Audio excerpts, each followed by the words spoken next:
Welcome to Almost Impossible. Our third episode is about the creation of a city, and not just any city, a city devoted to gambling, entertainment, and sin, Las Vegas. And hey, I'm Craig Cannon, one of your hosts. I'll be joined by my co-host, Tim Hwang, in just a second. And we'd like to thank Buskirk for helping us research this story. We'd also like to thank Protocol Labs Ventures for making this show possible. Protocol Labs Ventures invests in companies across Web3, as well as those building on the PL stack with technologies like libp2p, Filecoin, and IPFS. PL Ventures also invests in companies working in breakthroughs in computing, for example, brain-computer interfaces. If you're a founder looking to raise a round in one of these areas, you can email funding@protocol.ai.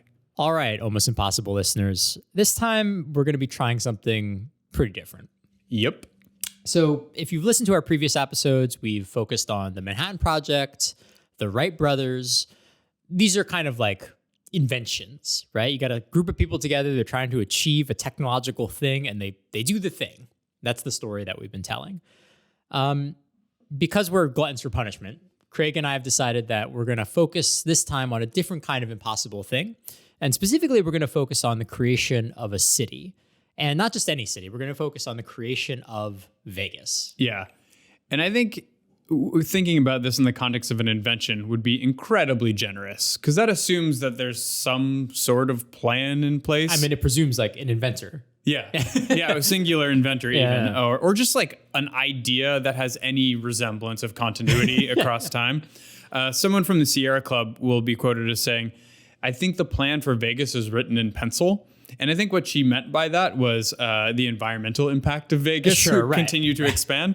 But I actually think it's a good metaphor of the place, right? Like, this thing is going to be changing a lot over time. And in only 100 years, it will go from basically nothing to the Vegas that we know today. Yeah. And look, it's not our fault that we've chosen this, to be totally clear, right? Like, the dream of creating a city, inventing a city from scratch, is really attractive. Particularly, I would say, in the last decade or so, you've seen a number of different, startup founders. This has been something that's talked about in the Valley. Like, yeah, we've built like a global search engine. We've invented social media. Surely we can bring our innovative thinking to the construction of a city. At least like a mid-tier city, right? Yeah, that's right. And I think it's attracted people from across the kind of tech spectrum, right? So you've got Y Combinator working on their city project. We've got Sidewalk Labs, a Google subsidiary, being like, let's build a city. So this has been a dream that like from like kind of like the startup incubator to like the big kind of FANG, monopolies. Like, everybody's interested in building a city, and everybody thinks that they can invent a city the same way that you could do a technological invention like the Manhattan Project or like the Wright brothers. Totally. Or like a startup. So what we're going to be asking here on the episode is, does that make sense? Can you actually do that? What would it mean to intentionally build a city? And I think Vegas is just so interesting as an example in some ways, because it is, famously kind of a city that has like no reason to exist. Yeah, it's got nothing really going for it. And it's also fairly modern. That's right. In the past 100 years or so, it was exactly. made. So if you're looking for a template for how to build a city quickly, and by quickly, I mean on the order of 100 years, this might be the right template for you. Totally. So, all right, I have a little bit of housekeeping, right? Let me just accept here that we did the Manhattan Project in like 60 minutes, I think. We did the invention of flight in like 120 minutes. And so Craig and I took a look at each other and we're like, okay, well, it's going to be hard to fit 100 years of history into like a single podcast episode. Yeah. So this is going to be a two-parter. Yeah. Because that will give us enough time to cover this history. We got this in covered. a level of detail. Yeah, exactly. Yeah.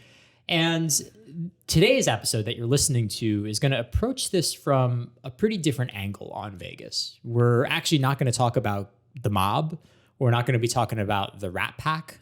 We're not going to even be talking about Steve Wynn, the Bellagio, all that Vegas stuff. Yeah. Forget about it. If you want to hear about that stuff, you should wait until the next episode, because today we're going to be talking about infrastructure.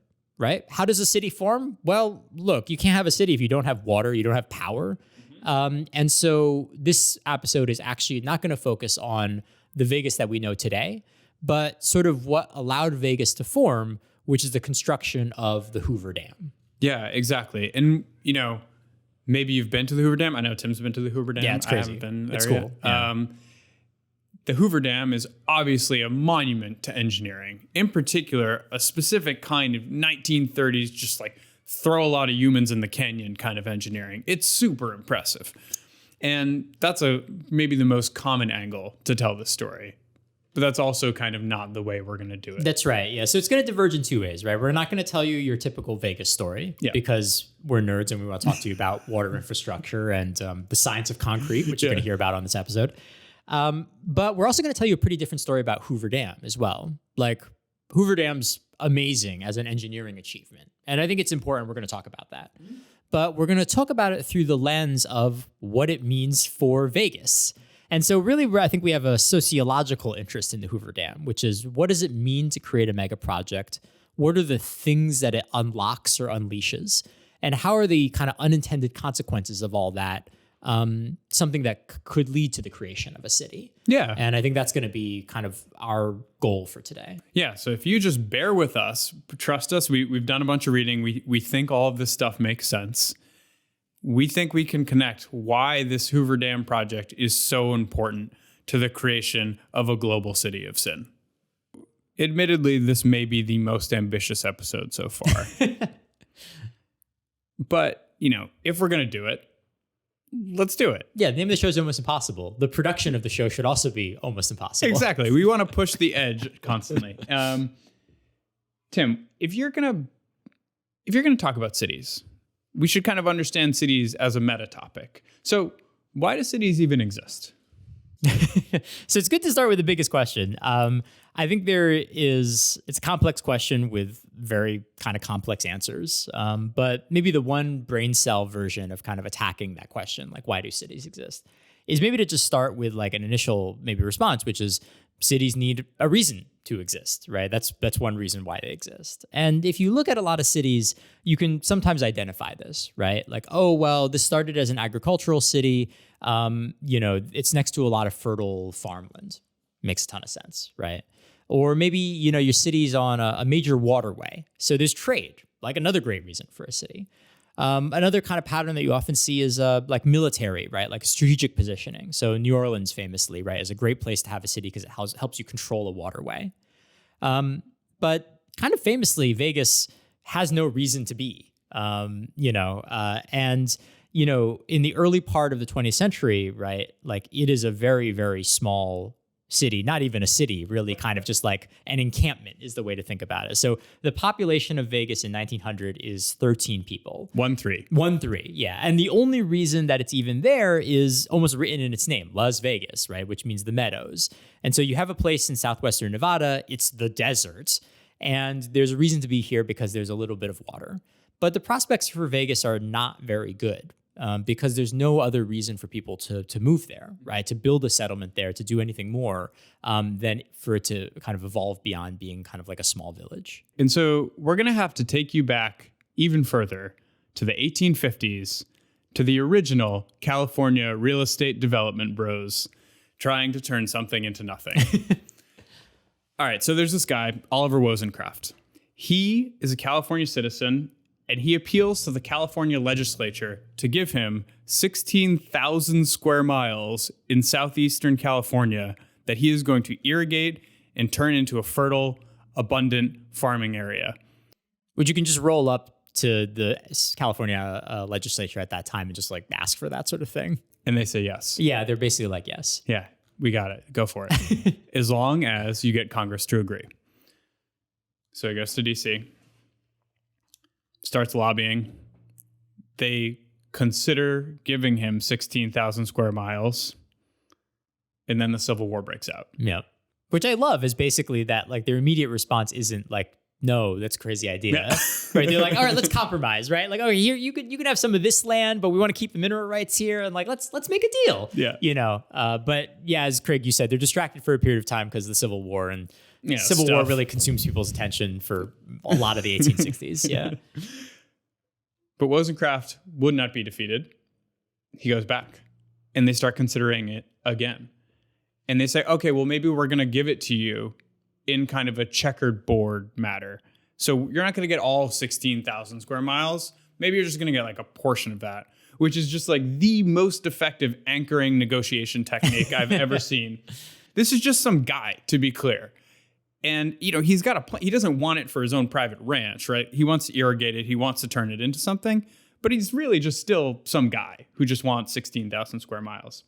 Yeah, but this doesn't work out in the end for him. It doesn't work out in the end. So he's going to spend like almost 30 years in DC and just die there. It's not going to work out for him. However, he will have planted the seed for future generations of California real estate guys. The dream lives on. Yeah, the dream lives on. Next up, Charles Rockwood and George Chafee. So these guys will have more success depending on how you evaluate success. Yeah, and musically they kind of fall into like there's like a technical co-founder and then like the business guy. The business guy. So the business guy, on his resume, he's actually already created an irrigated community that he named Etowanda, which sort of has this kind of like tropical vibe. And so he would just sell people little plots of land, and he had irrigated it all for them. And he would also make money on all the canals because there was an early hydroelectric plant there, which is super cool, and actually part of the Hoover Dam. Yeah, it's worth talking a little bit about like that hustle, right? Like, so what he's doing, he's basically flipping former desert. Yeah. He's basically investing in irrigation and then turning it into farmland. Yeah. Right? Super, super valuable. Yeah. And then at that point, he sells it off, right? Yeah. And that's what he's in the business of doing. Yeah, exactly. And so Charles Rockwood is like, I got a spot for you. We got a river, Colorado River. This place, Imperial Valley, southeastern California, total desert. No one lives there. We're going to do it. Yeah, which I believe he names too, right? He calls it the Imperial Valley. So like there's kind of this like sales pitch that like this ain't no desert. This is the Imperial Valley. Yeah. It's the exact same playbook as Etowanda. Right. Or Soho or or Nobi. Solita. Nobi, exactly. And so these guys team up, unfortunately for the world, and they actually start making progress. So they start irrigating off of the Colorado River to build farmlands and communities. Interestingly, though, they would also develop a technique of selling the land to people before the project was complete. So folks would show up, like this early 20th century, there's like no real way to find out what's going on somewhere. They buy the lot, they show up, it's not done yet. And then they're just like indentured workers to complete this project. Right. Thus initiating another pioneering California tradition. Totally. Yeah. Selling shit before it doesn't even exist. Exactly. Yeah, these guys are really important in the history of California. And so they start doing it. And actually, it works. Like the early days, it works. Mm-hmm. So they start growing alfalfa and all kinds of crops. And within a little bit of time, the Imperial Valley is actually producing millions of dollars of crops, which is super impressive. You're like, oh, wow, guys, you really saw this, And, we would later learn that it's actually like an old ocean floor, this Imperial Valley. So it's actually really mineral rich. So it just took some water. Unfortunately, the story does not end here, Tim. Right? Yeah, right. Well, because I think, take a step back, right? Like, what are they trying to do? They're trying to route the Colorado River, which is one of the like mightiest water systems in the world. And what they're doing is they're kind of like just like squeezing their little spigot of water out, right, into the Imperial Valley to get it to grow. Yeah. Right. That whole thing relies on that spigot staying steady. And they're kind of a small ball operation, right? So, sometimes things can go wrong, right? Yeah. Yeah. And so they're like, oh, this is great. We have a steady stream of water. We irrigate it. We put some back into the Colorado River. Once it's done, there's like a runoff. What's the big deal? Mm-hmm. But then the Colorado River has a way of flooding every year, and sometimes a couple times a year. And so during one of these floods, the Colorado River bursts through all of the ramparts and canals that they've built to contain it within their irrigated community and farm. And the Colorado River decides it's going to follow the path of least resistance, which is no longer the traditional path of the Colorado River. In other words, it starts cutting its own new riverbed.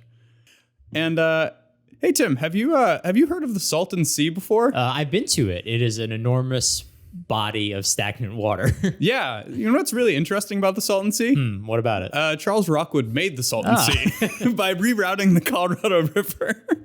So the Colorado River cut through the canals, routed its way to the Salton, what used to be called the Salton Sink, and it has had water in the past, but it routed itself to the Salton Sink, started scraping a gorge along the way, and it starts cutting through the soft soil into the Salton Sea, cutting out massive, massive amounts of dirt.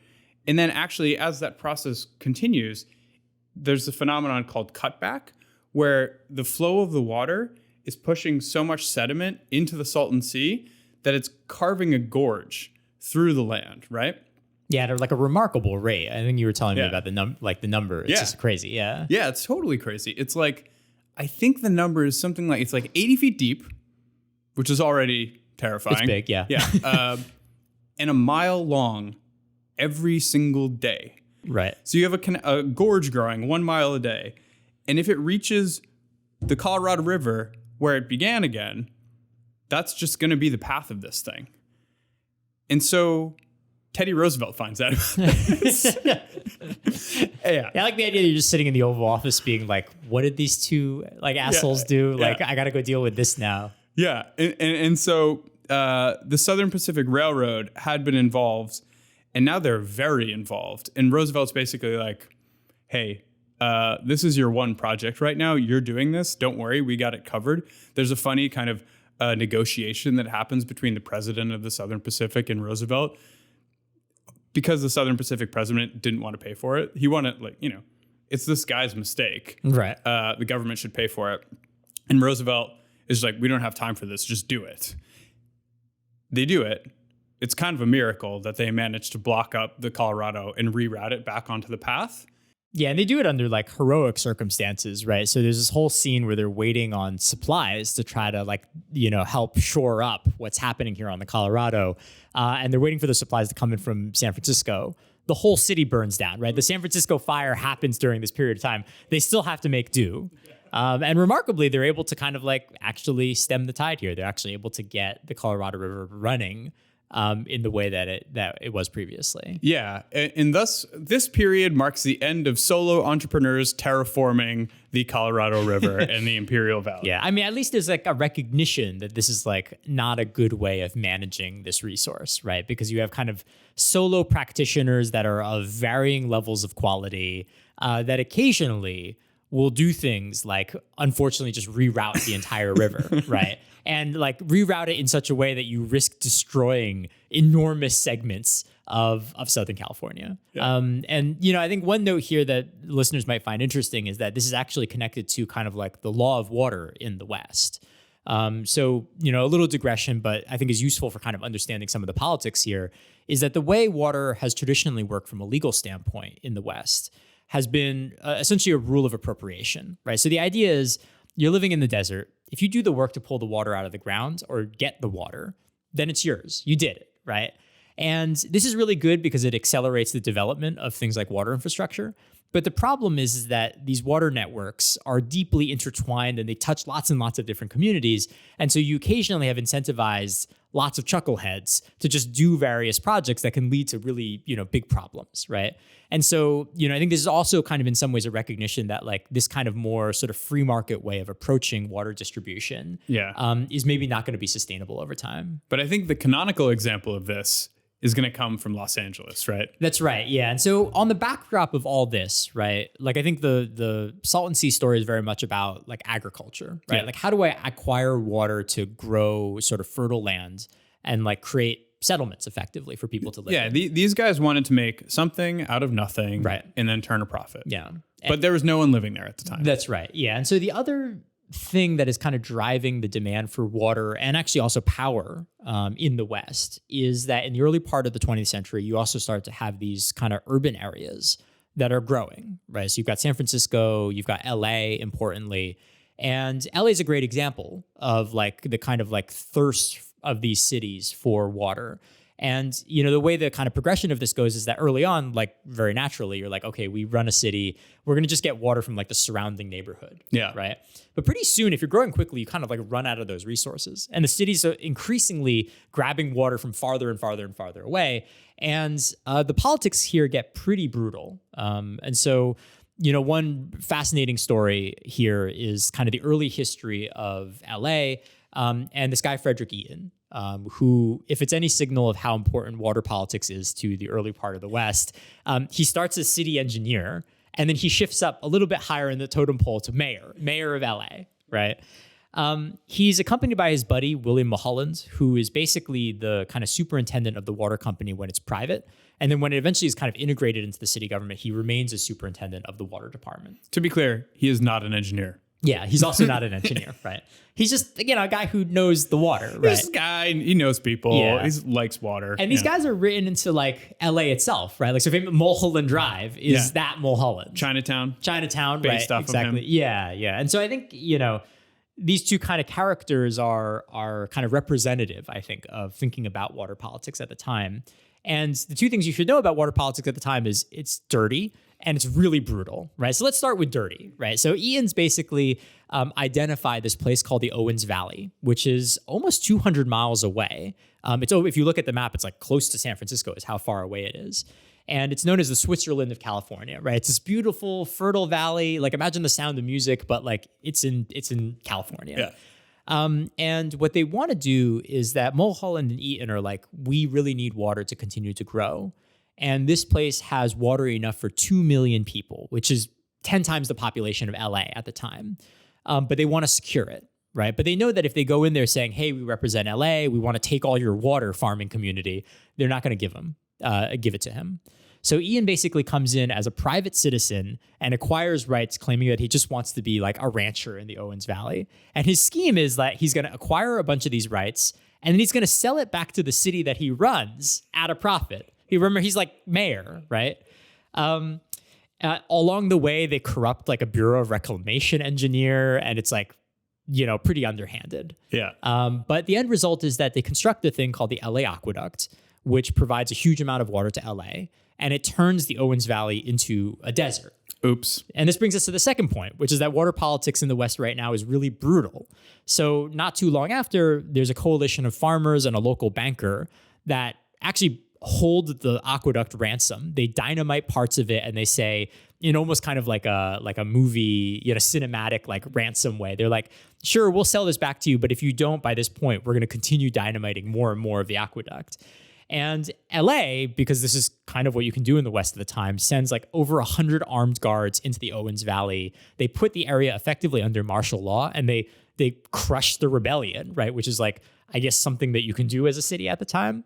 And so this kind of like quells sort of like the kind of resistance against LA at the time. Anyways, we tell you all this because it's a sign of, I think, the amount of pressure and interest that the cities have. And also a signal of like what they're willing to do in order to kind of secure their future. And so pretty soon after this whole incident goes down, LA looks at its like water balance sheet and they're like, oh, we've spent all that water. Yeah. And so they go and basically say, all right, can we go further? Are there places in the Colorado River that we can start acquiring water and energy for our city? And this kind of need keeps growing and growing and growing, and the radius keeps going further and further out. In their previous strategy of like Daniel Plainview, I drink your milkshake, water, they couldn't do forever. Although California is infamous at drinking more than its share and taking more than its share of power. And this is a great example, right? At the time, you're getting so much, like 10 times the amount of the population's water. Like that's like, it's ridiculous. Totally. Yeah. It is ridiculous. And so LA, California, and all the states around it are beginning to realize like, oh, this is an incredibly important resource for us. We have a growing population. People are moving here. And the government is also realizing, oh, the Colorado River needs actually to be controlled primarily from a flooding standpoint. It's incredibly important to developing any area to contain this river, right? And so there's like a joining of interests, basically, right? Like that it turns out that we want to stop this era of just like random Southern California real estate developers, like trying to terraform the state. Yeah. No good. Don't want to stop. We want to stop that. Yeah. And then also that like we need to find a way of kind of securing water and power to grow these cities in the West, right? And so the kind of dream of creating like a common project to do this, a common dam for the Colorado River to kind of control it, comes to the fore. We haven't even talked about Vegas yet. All of this stuff is happening in the West. Like people are like flooding the Salton Sea. Like LA is sending armed guards into Northern California. Like no one even is thinking about Vegas right now because it's like 50 people in like Nevada. Yeah. There's no reason to think about it. Yeah. And we will get to kind of how all of these things start to coalesce for Vegas. But I think before we do that, one of the things I think would be interesting, I think, to talk about is that like one thing I love about the history of this particular period is like the personalities and like the scale of like the rackets going on, the scams going on, right? Like these personalities that are like, you know what I'm going to do? I'm just going to take all the water from this valley. And I guess I'm curious about like how you feel about that, what you think about that, right? Like on one hand, like I think like almost impossible. I think we wrestle with this stuff all the time, right? Which is like, we talked about this on the Manhattan Project. Like, oh my God, like on some level, like the engineers were like, what a cool project. I'm like literally splitting, like this is so cool. On the other hand, it's like, you're building a weapon of mass destruction. Yeah. Right. And I think similarly, there's kind of like a dynamic here playing out in the West, which is like maybe part of the West dynamism is also leading to stuff like the potential destruction of Southern California because there's just a bunch of chuckleheads running around doing terraforming. Yeah. And so I think like it'd be cool. I don't know. I'd be curious about your thoughts on like that balance, the degree to which like these kind of corrupt incentives are actually kind of responsible for developing the West super, super quickly. In this particular instance, no conflict, no interest. By and large, they're out there. They're not kind of manipulating this from DC. Yeah, right. They're kind of pioneers in the field. Right. Well, and I think the contrast here is like, let's bring it back to the contemporary. I hear random startup guys pitching me on building a city. Yeah. And I think they're kind of like oddly, I mean, we can debate this, but I think they're oddly high-minded about it. Right? They're like, oh, well, cities have been built in these like really inefficient, ecologically bad ways. If we only had a rational approach to city building, cities would be way better. Right? But you look at the history of cities and you're like, it's one wacky guy who wants to literally impoverish huge communities of people to get this city to work. Like, I guess maybe like, and this is maybe a funny outcome, is like, are today's city builders like enough killers to like build a city of LA scale, you know? And like, what does it take to build a city is like actually maybe like a willingness to do pretty dark things that are like way darker than you'd ever even want to do as like a startup co-founder or something like that, right? Like the stakes are so much heavier. Totally. It's just these like soft millennial city builders. They don't get it. You're never going to build LA. You're never going to build LA. Exactly. You're never going to build nothing. I mean, do you think that's the case? Is like in order to build a city, it like requires kind of like a depth of cold-bloodedness, which actually makes it really difficult for like the tech community to like do effectively. Yeah, like it's like a different kind of person who would actually get what's necessary to happen to build a city of like LA scale. Yeah, that's the thing. These folks are willing to grind their opponents into the ground for the sake of profit. Like literally kill them. Literally. Yeah, right. Like literally. Yeah, and I think what we're getting at is like kind of like types of personalities, right? That like might really work for certain types. If you want to think about city building as a sort of innovation, like building different types of innovation. Like here's the joke, right? Is like, let's take one of the Wright brothers and make them mayor of LA. LA doesn't exist if one of the Wright brothers is the mayor of LA, right? Like you take Oppenheimer and you try to get him to build like the first manned jet. I'm actually not sure he's like the guy who's going to pull that off, right?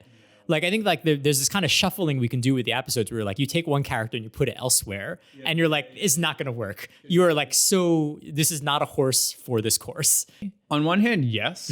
But on the other hand, I think you could argue that the drive for recognition is so high in all of these people. Sure. And that they've just adapted themselves to the opportunities at the time. Right. I mean, if you look at the Wright brothers kind of like dying just so they can have recognition for their patents, being the inventors of flight. You look at Oppenheimer. You know, like Oppenheimer could have stepped out of the committee, right? Like he didn't have to fight for his clearance, but he just so badly wanted to be the like guy. the guy, yeah, right. That would ruin the next like decades of his life. That's right. Yeah, and look at Mulholland. You look at all these people involved in these projects, like they want to be known as the guy. You know, like the famous quote, right? When he finishes the LA Aqueduct, what is it? Like, there you go, take it. Yeah, right. He like opens it up. It's That's like, right. I brought you water. Right. Yeah. I think that's right. I mean, I guess I could buy that is like the degree to which like social recognition is like an important motivator here across all these different characters, even though like they're all really, really different people. Yeah, definitely. All right, Tim, let's get to the Hoover Dam. Yeah, finally. This whole episode is basically like, just wait, we're going to tell you about the Hoover Dam. Just wait, we're going to talk about Vegas. Yeah. Now we're going to finally do both. You know, rest assured, listeners. Yeah, for those following the subplot. So, important part when you're building something is choosing where you're going to build it, right? Los Angeles has a vote in this one.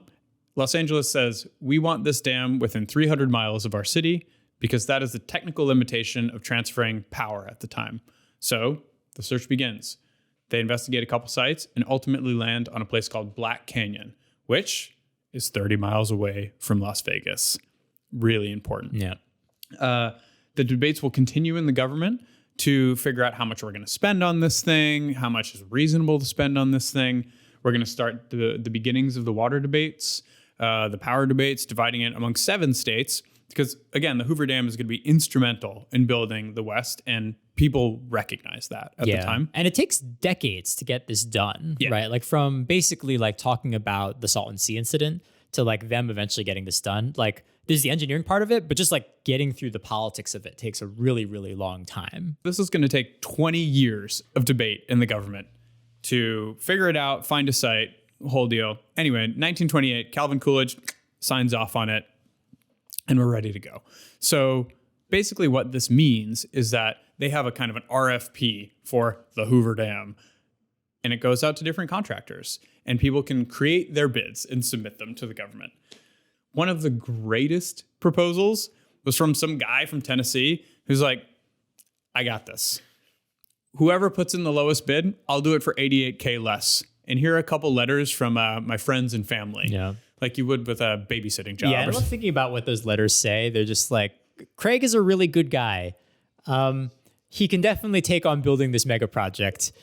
I'll probably help him out from time to time. Like, it's like, I don't know, what do you even write if a friend was like, could you write me a letter of recommendation for this project? I would literally not know what to write for you. He does not get the bid. He does not win the bid. There were not enough persuasive arguments for him to get the bid. Yeah. And ultimately, it would be given to a conglomeration of companies called the 6 companies.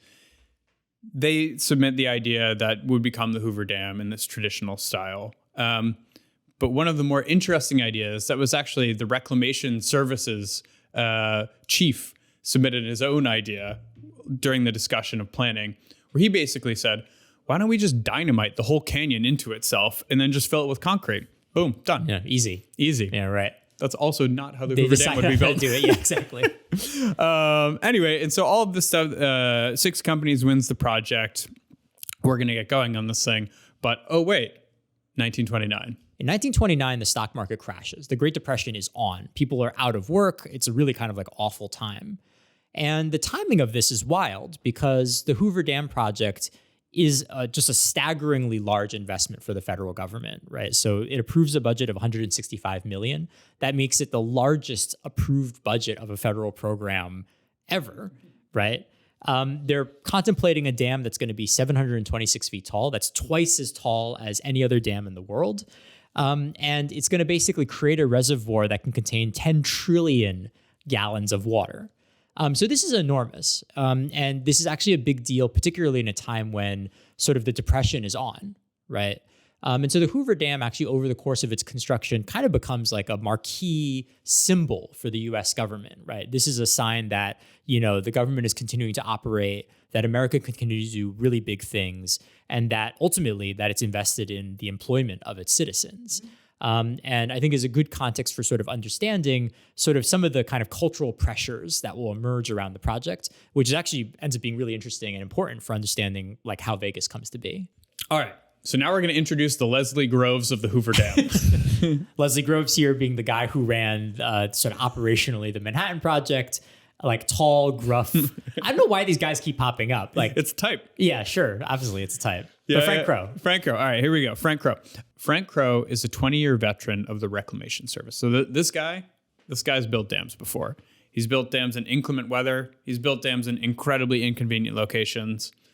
And most importantly, he's built dams on time. Yeah. That's his whole deal. I mean, to the extent that his nickname is Hurry Up Crow. Yeah. And I can just kind of imagine this taciturn management style that feels so fitting to the 1930s, right? There's one of the workers on the Hoover Dam is quoted as saying, "Yeah, we were like having a meeting together with a group of us talking about this particular engineering problem, and halfway through the meeting, Crow just stands up. He's like, 'Well, you know what to do. Go and do it.'" That's just his vibe. Yeah, and the six companies need a guy like Crow because they're on the hook if they don't hit the deadlines on the project. Yeah, exactly. So they're going to be paying fines essentially every day. There's a couple $1,000s, which at the time is like really going to eat into their profits. And again, they care about making money on this project. So now we're going to get started with Frank Crow. Like Frank Crow is the guy in charge of the project. What does he do first, Tim? Yeah, so you got to recall, right? You're going to build this dam, but it's in the middle of the desert. There's like nothing around, right? There's like this tiny no-name town called Vegas. It's like a tiny number of people. And we need to do a lot of work just to move stuff on site, right? Like materials, people, all those things need to come together. And so Frank Crow actually, even before doing any work on the dam itself, needs to build infrastructure. So the first paved roads go into play. There's a railroad that's built. Electrical cables are strung from Southern California into the sort of area around Boulder Canyon and Black Canyon. And Vegas is going to benefit from all of this, right? Like it's next to the town. And so a bunch of infrastructure is being strung in and around and sometimes even going into Vegas, right? And so the basic resources of kind of roads, railroads, electricity start to get plugged in to where Vegas is and is a beginning component of like building a city. Yeah, I mean, there are great stories of this time period of people showing up in Vegas and being like, why are all these people? Is there like a parade happening? and they say, no, those are just people waiting in line to get jobs on the Hoover Dam. That's right. It's a big deal. And the city of 13 people just a couple decades ago is now going to really start blossoming. For sure. So that's the first step. Next step is, okay, we can actually bring stuff to the canyon where we're going to build the Hoover Dam, right? One of the problems is that there's like water still flowing through, and you can't build the dam if there's water flowing through. So the next step that Frank Crow is going to have to like deal with, right, is diverting the Colorado River. Yeah, but this is not some Rockwood amateur hour diversion. So like bear in mind, Rockwood, he diverted the Colorado River when it was not in a canyon. Frank Crow's doing it in a canyon, a very, very big canyon. So basically what's going to happen? So Frank Crow is going to have to build tunnels around the final location of the Hoover Dam. And those tunnels are going to be used to divert the water around the construction site throughout the whole process. And then they can actually build the dam on, more or less dry ground, right? Yeah, and tunnel suggests like a guy with a shovel. This is not that. Yeah. Well, it will be a lot of guys with a lot of shovels and a lot of dynamite. All right. But more importantly, it's 4 very, very big tunnels. Like for context, each tunnel is 4,000 feet long and 56 feet wide. They're going to have to build custom rigging on trucks. They're going to call these the jumbos that will have workers around the perimeter of the tunnel drilling holes and shoving them full of dynamite. So they rig this whole thing up, fill them, put the fuse out of the tunnel, like back the truck up, light it, and then they just like scavenge all the garbage out of the tunnel, and then they just do it again and again and again and again. Right, 24/7. For 13 months. For 13 months, yeah. And you end up with 4,000-foot tunnels that have a 3-foot ring of concrete around them And that puts us in a position to start laying the foundation for the Hoover Dam, because what's going to happen is Frank Crow will build a coffer dam, which is kind of like a rudimentary dam further upstream. And that's going to serve as a way to route the Colorado River into these tunnels around the construction site. And then we can begin building the Hoover Dam. Right. Well, actually, not just yet, because you're going to move the water around, exposing what is on the floor of the canyon, which is a huge amount of debris, right? Thousands of years of sediment. Yeah. Yeah. And how this is removed ultimately is buckets. This actually brings up a really important point, right? Is that, the Hoover Dam is a project that is done largely manually. And it needs to be done really quickly, right? So you imagine an alternative world where we're going to build this dam, but it's like a small group of workers working over a much longer period of time.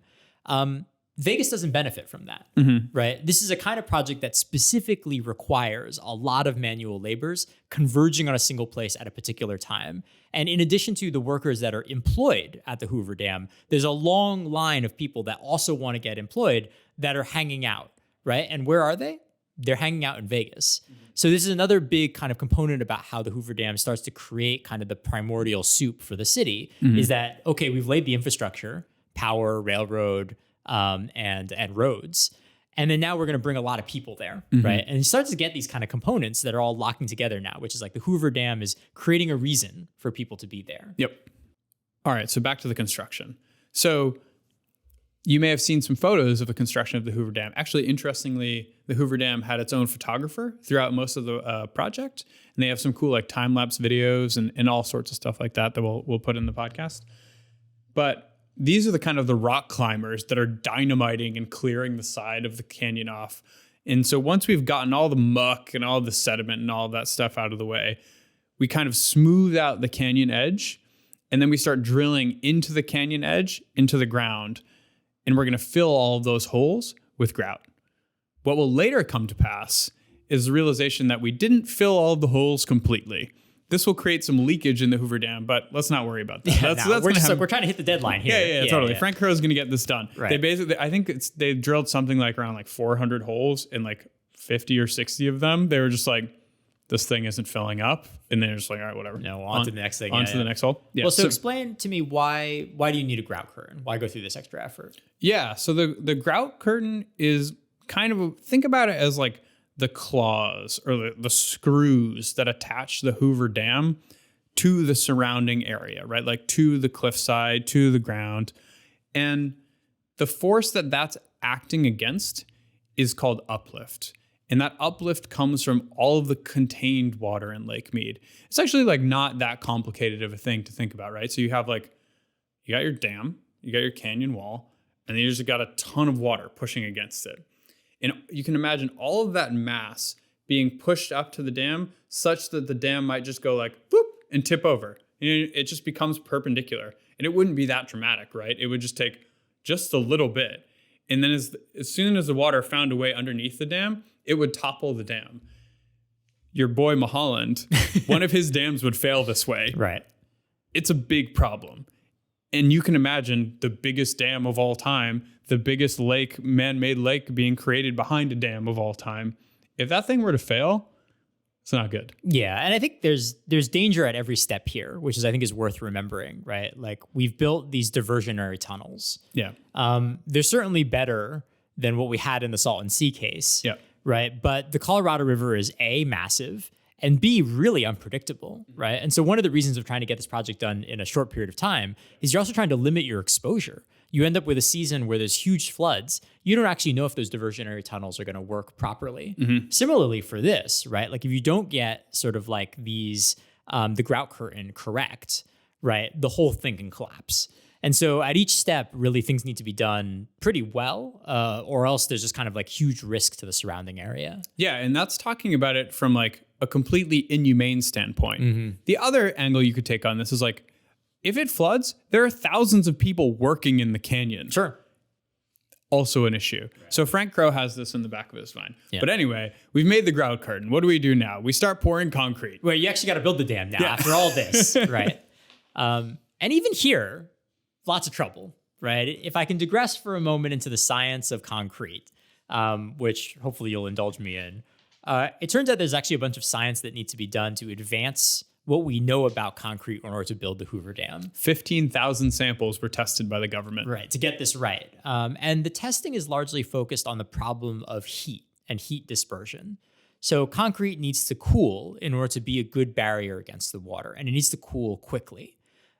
You can't really set up a situation where you imagine like setting up a mold for the Hoover Dam and just like filling that mold with concrete and being like, we're done. Wouldn't work because there's so much heat in that concrete that I think engineers estimated that it would take 100 years to cool if you built the dam in that way. Yeah. And the problem there is basically if it doesn't cool evenly, you get these structural fissures in the actual dam itself. Dam has a risk of collapsing. Again, all of the problems that we just talked about. And so there's two things that they do. One of them is to lay about 600 miles of cold water pipe to help the concrete cool. And then the second one is that they actually need to build the dam literally in blocks. And this actually involves a form of automation using a tool called the Crow bucket. Yeah, exactly. So Crow bucket, named after Frank Crow. He would later get a patent for this. You can kind of think of the Crow bucket as a sort of rudimentary 3D printer. So what's going to happen is Crow's going to like have wires that traverse the canyon, and it will allow the buckets to go across into a specific location where there are workers set up to then open the latch for the bucket, and then the concrete will get dumped into the particular mold that's filling that day's Lego block. And each of these Lego blocks will be filled in such a way that the other one next to it is cooling. This Lego block gets filled. They move on to the next one. The Crow bucket goes back, gets another bucket of concrete. They move it back over.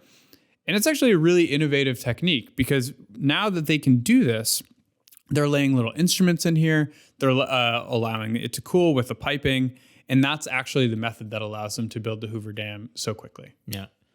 So Frank Crow does it. The 6 companies picked the right guy for the job to make sure that they make a big profit and they get this done like ahead of schedule. 18 months ahead of schedule. So Crow, finishes it 18 months ahead of schedule. By May 29th, 1935, all of the concrete placement is done. And then by March 1st, 1936, all of the features of the dam are completed. And so this is basically a project that is about 5 years start to finish, all told. Mm-hmm. So we've kind of reached sort of like, sort of the end of kind of the discussion around the engineering aspects of this. And I think one way of looking at this is that Vegas is incredibly lucky. It was a small kind of no-name town in the middle of the desert, just happened to be 20 miles away from the biggest infrastructure project the federal government's going to invest in, right? Incredibly lucky through no genius of Vegas's own. The other reason it's super lucky is that this whole thing, which takes decades of negotiation, gets approved right before the Great Depression, right? Something that might have completely demolished the city ends up being actually like the exact thing that saves the city. And, what we've talked about is how the Hoover Dam allows the city to survive and thrive, right? Brings the basic resources necessary for life, brings the people, brings the tourists. And, that all explains why a city is even there. Like we now know why Vegas has a reason for existing. But I think we want to push the question even further, right? The deeper question is, okay, Vegas, but like Vegas, like capital L, capital V Vegas, like where does that come from? Where does, the gambling and like Sin City and like all of the stuff that we think about that make Vegas unique, like where does that come from? And that's what we're going to talk about in this section. And just to put this in some context, when Coolidge signs the act in 1928, Vegas knows how important this is. Yeah, there's like partying in the streets. People are drinking. Like it's prohibition, but people were drinking a lot. Exactly. It's a big deal. And it's going to become even bigger of a deal in the early years of the Great Depression because the government's going to pay people. Yeah. And so Vegas has got its angle, right? They say, okay, well, the federal government's going to build this enormous project. People are flooding in from all over because they know that also there's going to be hiring. And so Vegas initially wants to become and proposes to the government that it become the headquarters of the Hoover Dam project. And so the Secretary of the Interior, this guy Ray Wilbur, comes to visit Vegas, and it's kind of an audition, right? And Vegas is like, oh, geez, like it's prohibition. Like there's a bunch of bars, there's a bunch of brothels next to those bars. Like we gotta clean this up. So they kind of all shut it down and kind of give the sort of vision of like a sober, staid, the kind of town that you'd want to put a headquarters in. For an upstanding American. Right. And this is high stakes because, as we've said before, this is a marquee project for the federal government, right? So they don't want to just put it in like some garbage town. And so Wilbur visits, but the reputation of Vegas is like kind of known. And there's a couple of staffers for Wilbur that kind of slip off into a bar and they get trashed, basically. Word gets back to Wilbur, and the whole thing is bust, right? And in fact, the federal government is sort of so shocked, shocked that, drinking is going on in this establishment, that they say, okay, rather than building a headquarters in this like weird city in the middle of the desert, we're going to build our own model city, which is going to be a good place for fine, upstanding American workers. And we're going to call it Boulder City, which is like, it's kind of funny. Like, they so didn't want to be in Vegas that they're like, we're going to just build a totally different city to avoid having to deal with whatever is going on over there. Which, on the plus side, it will be closer to the project site. But on the downside, they have to build their own city. And they have to plan their own city. Right. So they need a planner. That's right. And so they earmark $2 million for this, an appreciable amount of the funds that you spend on the Hoover Dam to build this model city, right? You've got like a marquee project and you want to have a marquee town where your workers can live. And so they recruit a guy, Sako Rink de Boer, who is an urban planner. He studied under Olmsted, who I think is like the Central Park guy. He's the Central Park guy. He's basically. a big shot. Yeah, that's right. And he is, kind of a urban planning visionary, right? He basically, starts to work in his, workshop and plan out what a model city could be. And it's awesome. His plan is super cool. Yeah. So he's designed this public greenway through the town. He's put the residential area way away from the commercial area, so there's not too much traffic. There's like traffic congestion that he's like making sure that he manages. Yeah, they all have shared backyards in this really kind of innovative way. Right. There's beautiful town squares. There's a really nice hotel, great schools. I mean, I would want to live there. Yeah. It's cool. Okay, so De Boer comes up with this plan. And someone's got to build it, of course. He's just like the visionary guy. And so it's passed along to these two guys, Elwood Mead and Walker Young. And they take a look at it and they say, this is a beautiful idea for a city. But look, we got to get this done really quickly. I work for the 6 companies. They really got to squeeze some profit out of this thing. And like, I don't know, there's just some optional things here, right? Like for one, Craig, hopefully you can agree with me that like a greenway. It's a lot.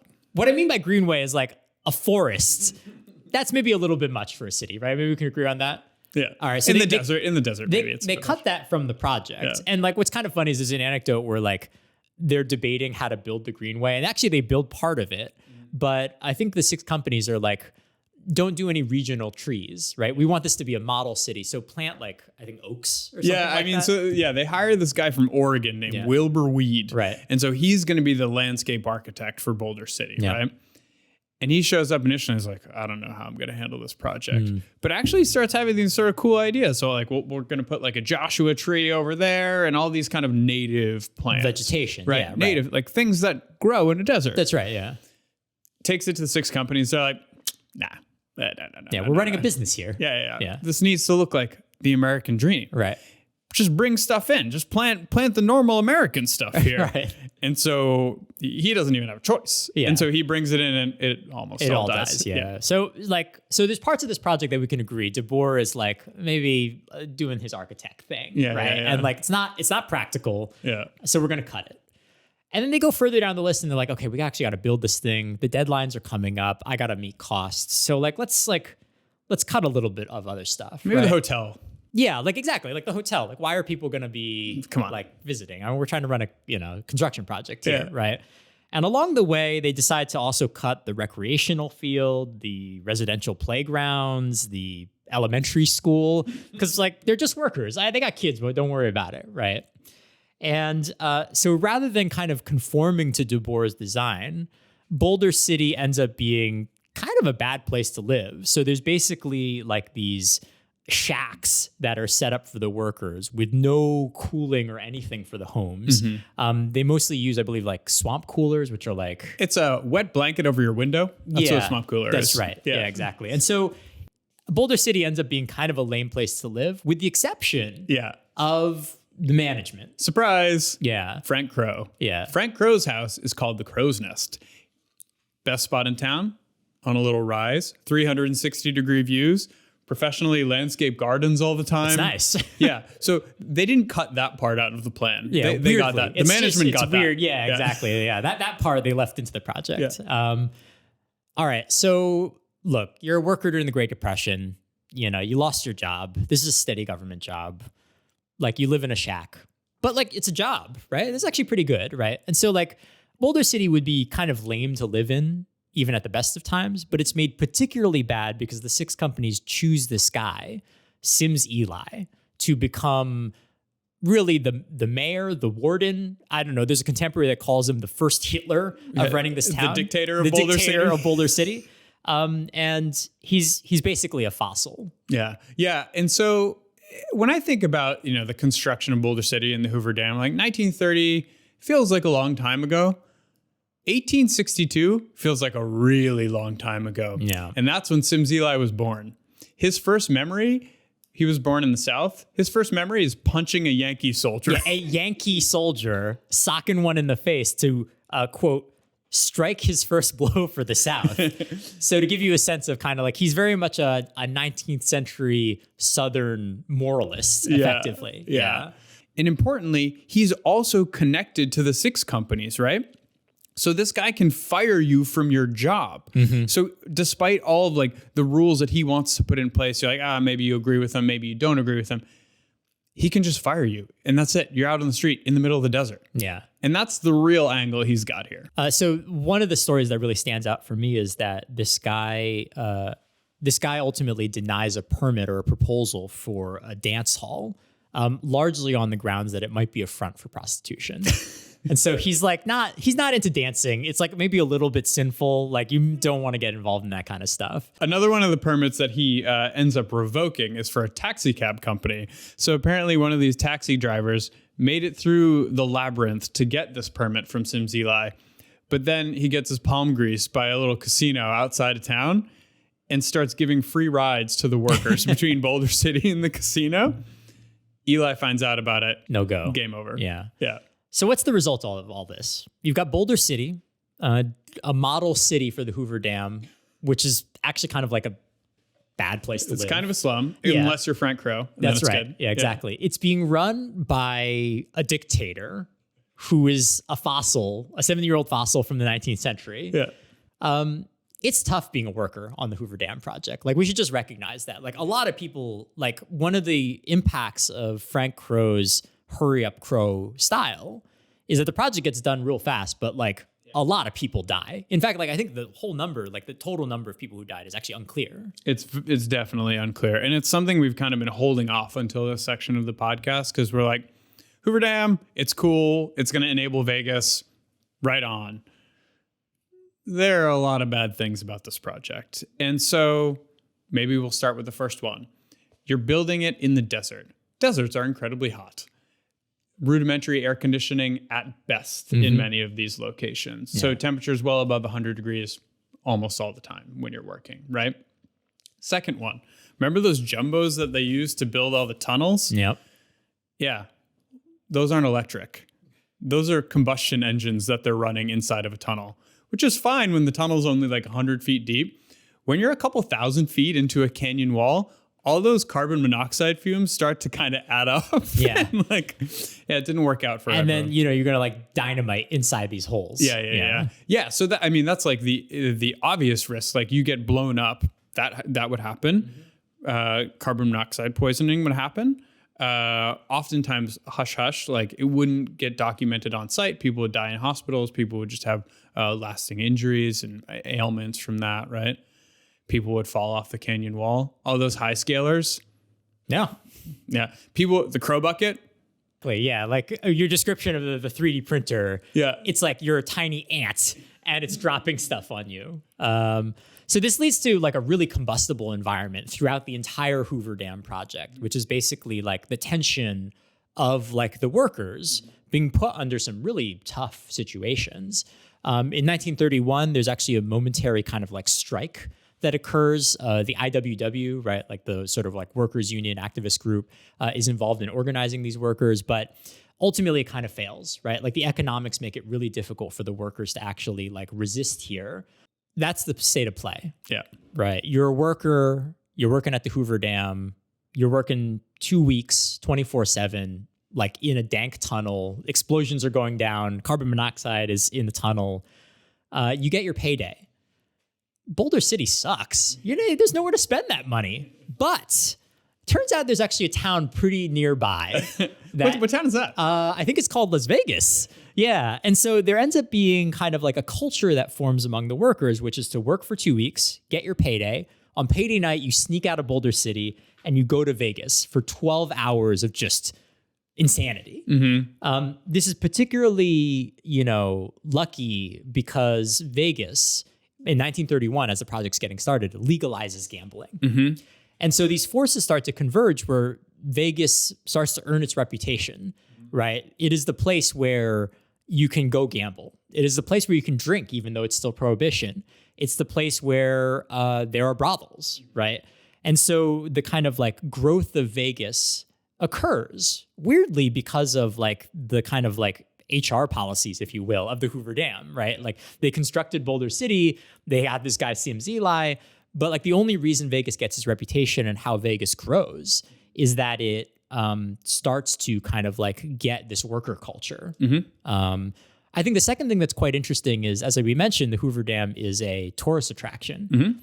People are on the way to the Hoover Dam. They say, well, maybe we should also have a good time, right? And that also starts another engine, right? Like on the way to see this tourist attraction, we might as well cut loose in Vegas. Yeah. And this is a lot of people, right? So in 1932, there's about 92,000 visitors. By 1935, when the dam is almost near completion, it draws nearly 500,000 visitors. And so just as Vegas is building itself up as this tourist destination, as is the Hoover Dam, Crow and 6 companies will wrap up the project. 1936, they hand it over to the government. There's a big dedication ceremony. FDR is going to be there. So this will have spanned 3 presidents. They'll officially call it the Hoover Dam. It will be dedicated. It's complete. The grout curtain's going to leak a little bit. There's going to be a little bit of maintenance that they're going to have to do. But by and large, they did it. They pulled off the construction of the Hoover Dam. And, the funny thing here is that like no one who started the Hoover Dam project, planned the Hoover Dam project, was like, it'd be great is like, there's this kind of small city that's near the Colorado River. Like what we need to do is build it up as a gambling destination where people can cut loose for a weekend. But as yet, this is what has happened. This is what has been wrought, if you will, by a hydroelectric plant. Yeah, by some guy inadvertently diverting the Colorado River Exactly. and making a giant mess and its own little lake sea thing. Right. You now have Las Vegas. Yeah, it's like that meme of the guy with the tiny domino. Yeah. And it's like, like flooding the Salton Sea. And the top one is basically like Vegas. The Bellagio. Yeah, the Bellagio. Yeah. And, the end result is that you have primordial Vegas by the time the dedication of the Hoover Dam happens. But it is this kind of combination of like a city skeleton and also a kind of certain level of lawlessness that makes it a super attractive opportunity for organized crime as we get to the middle part of the 20th century. And that'll be the starting place for the next episode. Is Vegas or the Hoover Dam more impossible? You know what I mean? Sure. Right. Yeah. I think it's like almost impossible to whom, I think is the big question, right? Is like, what can you intentionally build? Right. And like, what's interesting is the Hoover Dam is like, you can intentionally build it. In fact, we did, but it was really, really hard to do. Right. The question about stuff like Vegas is like, can you intentionally build something like Vegas? Maybe that is genuinely impossible, right? Like these are 2 classes of objects. Like one of them is like, how to get there. It's just like a really hard haul to get there. The other one is like, the end point, but like the means by which you would construct a kind of Vegas type thing is just like very hard to imagine. Thinking about planning it out gives me this real sense of like organized fun. It's like when a city's like we're going to make an arts district. Like there are a bunch of brick buildings and like, oh, it's like a shipping container coffee shop thing. Yeah. And I think that is a really interesting way to think about it, is that a lot of people say, oh, I don't like Vegas. It's like, it's so fake. Or like, oh, I don't like Vegas. It's like so constructed. Yeah. But like at this early phase, there's kind of none of that, right? Like, it's just like, it's fantasy, right? It's like, come here and cut loose. But like, this is very pre the Strip. Oh, it's not even remotely close to No, it's not anywhere near that. Yeah, right? yeah. That's not the pitch at all. That's right. Yeah. In fact, like, I mean, you could say like, people like Vegas at this time because it's more real. Like in that, like basically like, I don't want to live in weird Boulder City, Sims Eli, like it's the 1860s again. Yeah. I want to believe that it's like the 1930s where like things are modern. You know? Yeah. But it throughout time, Vegas has been giving people what they want. Seriously, it really has. Right. It really, really has. Yeah. And I think we see that like the birth of it in light of the birth of the Hoover Dam. Like now, to me, after reading, again, like Michael Hiltzick's like Colossus, great book, amazing, really cool history. Right. And we'll link up a couple of the other books we use for research. Now it makes sense how this place kind of came into being.